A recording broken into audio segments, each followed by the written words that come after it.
দেশের অন্যতম বড় পাইকারি সবজির আড়ত কুমিল্লার নিমসার বাজার। ভোরের আলো ফোটার আগেই ক্রেতা বিক্রেতার হাঁক ডাকে জমে ওঠে বাজারটি।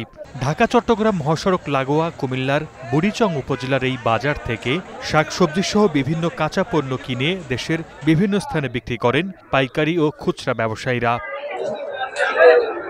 প্রকৃতিতে শরতের বিস্তার থাকলেও বাজারে আসতে শুরু করেছে শীতকালীন সবজি।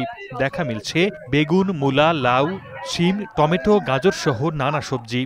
আড়তে সরবরাহ বাড়ায় কিছুটা কমেছে দর। সাপ্তাহিক ছুটির দিনে টমেটো ও গাজর বিক্রি হচ্ছে ৭৫ থেকে ৮০ টাকা, বেগুন, করলা ও শসা ৪০ থেকে ৪৫ টাকা কেজি।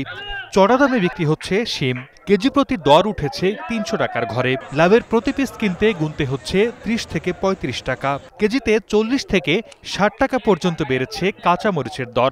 বিক্রেতারা বলছেন সরবরাহ বেশি থাকা পণ্যগুলোর দর কমেছে। ছড়া আছে, শিম আছে, বরবটি আছে, করলা আছে, তারপরে কইডা আছে, আর ইত্যাদি মাল আছে। পয়লা বাজার ছিল ৪৫ টাকা, আজকে করলা বাজার একটু কম আছে, সর্বনিম্ন ৪০ টাকা বিক্রি হয়েছে। গাজর আজকে ৭৮ টাকা আর টমেটো হলো ৭৫ টাকা কেজি। টমেটো পড়বো ৯০ টাকা কেজি, তারপরে কইডা ২০ টাকা কেজি, মই সামনের ১৭০ টাকা কেজি। তবে কয়েক কিলোমিটার দূরত্বের খুচরা বাজারে এসব পণ্যের দাম বেড়ে যাচ্ছে ১.৫ থেকে দ্বিগুণ।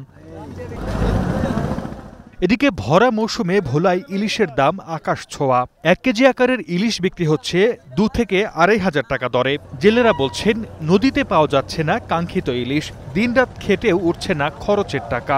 আর আড়তদাররা বলছেন দুর্গাপূজা উপলক্ষে চাহিদা বাড়ায় প্রভাব পড়েছে দামে।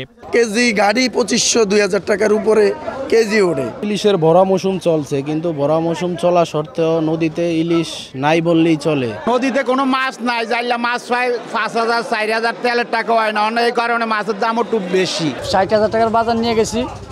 আর মনে করেন আমাকে যেই খরচ, এই খরচ হিসাবে আমাকে কোনো খরচ ওঠে না।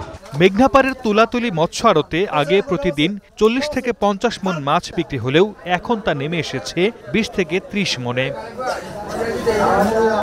সর্দার মোহাম্মদ আরিফ, স্টার নিউজ।